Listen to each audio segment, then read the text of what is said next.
భూమి తోటి తేలి చూడగా బాధలను, అంధకారమును, దుస్సహమైన వేదన కలుగును.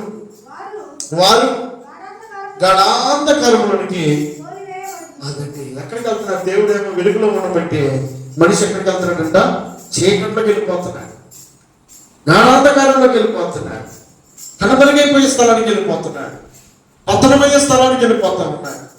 వెలుగులో ఉండాల్సిన మనిషి, ఉన్నత స్థానంలో ఉండాల్సిన మనిషి, విలువగా బ్రతకాల్సిన మనిషి తన స్థానాన్ని, స్థాయిని మర్చిపోయి, అయ్యో నేను దేవుని పోలిక చేత నిర్మించబడ్డాను, నా శరీర అవయవ భాగాలు దేవుని యొక్క సృష్టి అయి ఉన్నాయి అన్న సత్యాన్ని మర్చిపోయి నా ఇష్టం అనే స్థాయికి వచ్చేసాడు. మరి ఆయన నిర్మించాడు కనుక ఎంత చెడిపోయినా కన్నబిడ్డలు పోగొట్టుకుంటామా? కడుపు దొరక్కపోద్ది కదా, బాధపడు, కష్టపడు, మరలా తిరిగి వాడు ఒక దారిలో పెట్టుకుందామని ఒక ఆలోచన ప్రతి తల్లికి తండ్రికి ఉంటుంది. అట్లాగే మనల్ని నిర్మించినటువంటి నిర్మాణకుడైనటువంటి తండ్రి గొప్ప దేవుడు ఒక చిన్న అవకాశం ఇచ్చాడండి. ఇలాంటి అవకాశం తెలుసా? మనిషి పతనమైపోయేటువంటి స్థాయికి ఆయన చూసినప్పుడంట, భూమి తట్టు తేలి చూసినప్పుడు ఆ మనిషిని దుస్సహమైన వేదన కలుగుతా ఉంది, బాధ కలుగుతా ఉంది. ఆ మనిషి చీకట్లోకి, గాఢాంధకారంలోకి తోలివేయబడతా ఉన్నాడు. ఆ మనిషిని పట్టించుకుని మరలా తిరిగి అటు పోకూడదు, ఇట్లా అని చెప్పగలిగినటువంటి మనిషి, ఎవరు సహాయం చేయగలిగినటువంటి సత్తా ఎవరికి లేదు. అందరూ కూడా ఆ దారినే పోతా ఉన్నారు. ఇది దేవుని గమ్యము, దేవుని ఆలోచన వారికి ఎదురకుండా వారు ప్రయాణిస్తూ ఉన్నటువంటి వారిని దేవుడు మరలా తిరిగి పట్టించుకోవడానికి ఇష్టపడ్డాడండి. మరలా తిరిగి వారిని పిలవడానికి ఇష్టపడ్డాడు.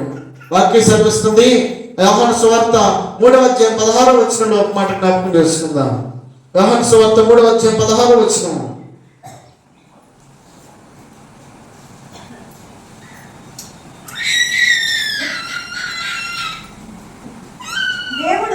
దేవుడు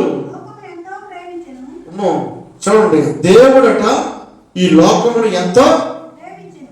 మరి లోకం దేవుడి మాట వినడంలా, దేవుడి మాట పెడచెవిన పెడతా ఉంది, దేవుడి ఆలోచన పెడచెవిన పెడతా ఉంది, తన ఇష్టాన్ని నెరవేర్చుకోవడానికి ప్రయత్నం చేస్తూ ఉంది.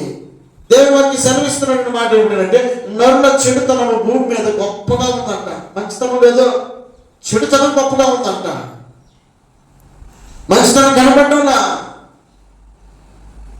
నరులను ఈ భూమి మీద చేసినందుకు ఆయన సంతాపం అందాడు. అయ్యో వీళ్ళకి ఎందుకు నేను అవకాశం ఇచ్చాను ఈ భూమి మీద అనుకుని ఆయన బాధపడి కూడా లేదు లేదు లేదు వీళ్ళు మళ్ళీ దారిలో పెట్టుకోవాలని ఆశతోటి ఆయన చెప్పినటువంటి చేసినటువంటి పని ఏంటంటే, దేవుడు ఈ లోకాన్ని ఎంతో ప్రేమించాడంటే. ప్రేమిస్తేనే ఏ పనైనా చేయగలుగుతాం. ప్రేమికపోతే పట్టించుకోం. ఎవరెటు పోతే నాకెందుకు అని అనుకుంటానండి. నిన్న అంటారు అభి గారికి చెయ్యలిగింది, వాళ్ళ నాన్న పట్టించుకోకుండా ఉన్నాడా? మన చేతురాలు చేసుకున్నాడు. కుదురుకుండా మన చోట ఉండలా. పోయి ఆ గల్లి ఈ గల్లి సైకిల్ మీద తిరిగి ఎవడో రమ్మన్నాడు అంటే పోయాడు. చెయ్యను కొట్టుకుని ఇంటికి వచ్చాడు.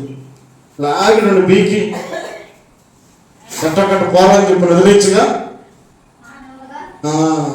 మరి మనకు అంత ప్రేమ అంటే, దేవుడికి అంత ప్రేమ ఉంటుంది. ఇంకా మళ్ళా తిరిగి ఆ చీమల్ని సక్రంగా రావడానికి ఎంత కష్టపడ్డాడు, ఎంత సమయాన్ని కానీ ధనాన్ని కానీ ఎంత వెచ్చించాడు, ఎక్కడ అప్పు చేశాడు, ఏం చేశాడు, మొత్తానికి బాగు చేసుకున్నాడు కొడుకుని. మరి ఆ కొడుకును బాగు చేసుకునే ఆలోచన మనకుంటే, మనసు ఇచ్చినటువంటి తండ్రి ఆయనకి ఎంతగా మనసు ఉందండి. మనం ప్రేమించిన ప్రేమ కొద్దిదేనండి. దేవుని యొక్క ప్రేమ అమితమైంది. దేవుడు ఈ లోకాన్ని ఎంతో ప్రేమించాడు. ఈ లోకంలో ఉన్నటువంటి మనుషులను దేవుడు ప్రేమించాడు. గురిజాడు అప్పారావు గారు అంటాడు, దేశం అంటే మట్టి కాదు, దేశం అంటే మనుషులు అంటారు. అంటే ఈ భూమి మీద ఉన్నటువంటి సర్వమానవాన్ని ఆయన ప్రేమించాడండి.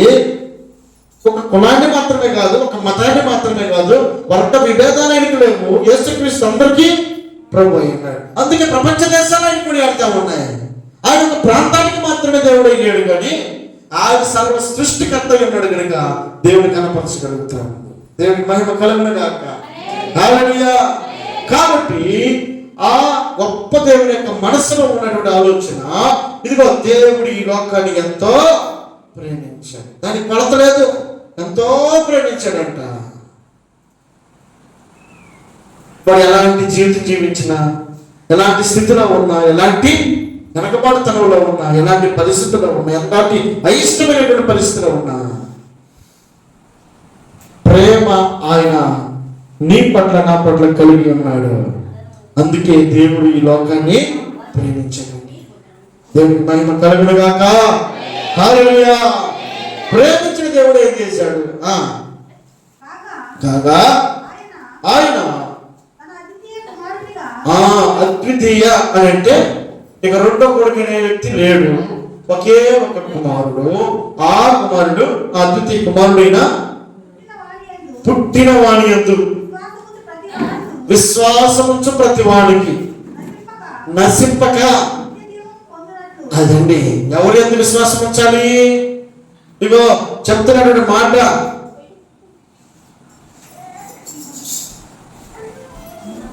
యేసునందు మనం విశ్వాసం ఉంచగలిగితే, ఆయన మీద మనం నమ్మక కలిగి ఉండగలిగితే, ఆయన మీద మనం ఆధారపడగలిగితే, మనలను విశ్వసిస్తున్న మనలను, నమ్మకం కలిగినటువంటి మనలను ఆయన ఏం చేస్తాడు? నిత్య జీవనం మనకు అనుగ్రహిస్తాడు.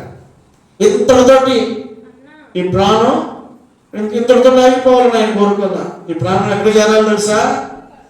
పరలోకానికి చేరాలండి. అదే ముక్తికి చేరాలి. ముక్తికి చేరాలి. ఇంతటితో ముగిసిపోయే పని, దేవుడితో మన పని ఏముంది? ఇంకా ఇది కాదుగా, తర్వాత కూడా ఉంది లైఫ్. ఆ లైఫ్ కోసం పుణ్యం చేసినా, దానం చేసినా, ఇంకోటి చేసినా ఏది చేసినా కూడా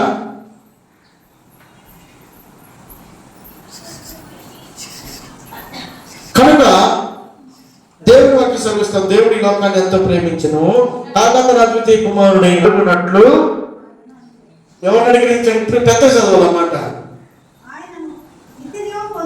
నిత్య జీవం పొందినట్లు. ఎందుకు వచ్చాడు తెలుసా దేవుడు ఈ లోకానికి? యేసుక్రీస్తు ప్రభువు వారు పుట్టడానికి గల కారణం ఏంటో తెలుసా? ఒకప్పుడు పూర్వకాలంలో మనం చేసినటువంటి పొరపాట్లు, తప్పిదాలు, పాపాలు, శాపాలు, దోషాలు పరిహరించుకోవడానికి పొట్టేలను ఏదో దాన్ని వధిస్తే, బలిస్తే ఏమైపోద్ది? అంతటితో ఆ పాపం వెరగడైపోద్ది. అమ్మయ్య అని అనుకునేటువంటి దినాలు అవి. అది మన సాటిస్ఫాక్షన్ కోసం మనం చేసుకునేది.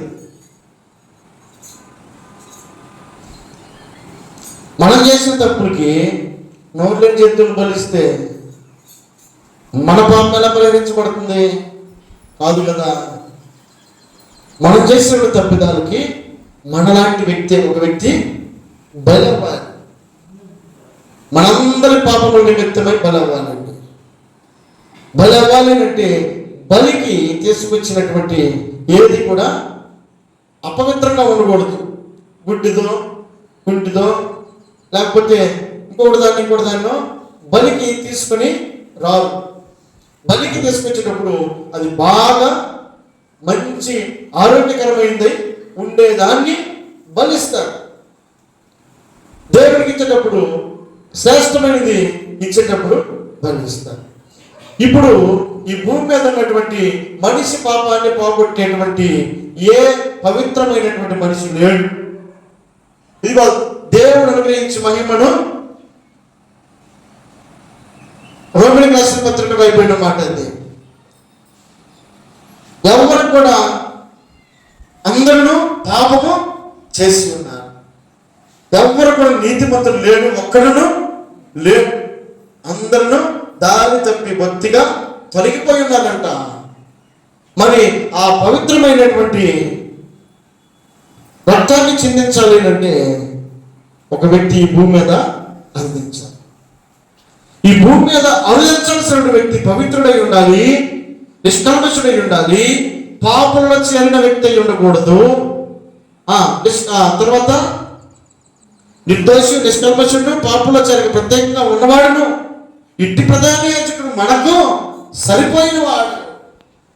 మనల్ని కాపాడడానికి సరిపోయిన వాడు ఆయన, వాళ్ళని పవిత్రపరచడానికి సరిపోయిన వాడు. కనుక ఆ పవిత్ర జీవితం కలిగినటువంటి దేవుడు ఈ భూమి మీదకి మనిషి రూపంలో రావడానికి కారణం ఒక మనిషిని బ్రతికించాలని, తన శాపము నుండి దోషం నుండి తొలగించాలి. నువ్వు ఏ బలుడు అర్పించనక్కర్లేదండి. ఒకే ఒక్కటిది, ఆయన యందు విశ్వాసం ఉంచి ఆయనని దగ్గరని వేడుకొనగలిగితే. దేవుడు రాయబడింది రేవణ 3:16 చివరి లైన్లో,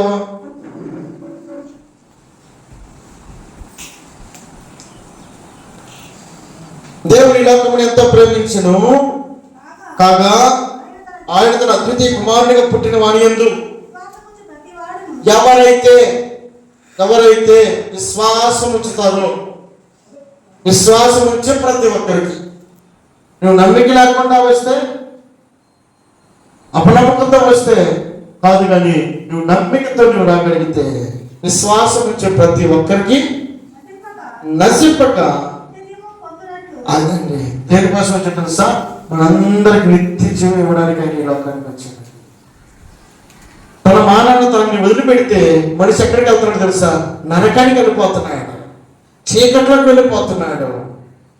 నరకానికి వెళ్ళిపోవడానికి మనిషిని సృష్టించుకోలేదు. ప్రతి మనిషి కూడా నిత్య జీవంలో ఆయనే చోట ఉండాలని కోరుకుంటున్నాడండి. దేవునికి స్తోత్రం చెల్లిద్దాం. హల్లెలూయా. ప్రతి ఒక్కరు కూడా, అందరూ కూడా ఆయనతో పాటు ఉండాలని కోరుకుంటారు. బ్రహ్మి అన్నట్ట ఏదైనా పనికి వెళ్ళేటప్పుడు నాగభూషణ గారు బాగా కన్నీళ్ళు పెట్టుకుంటాడని నాకు తెలిసింది. ఎందుకనంటే కొడుకు దూరంగా వెళ్ళిపోతే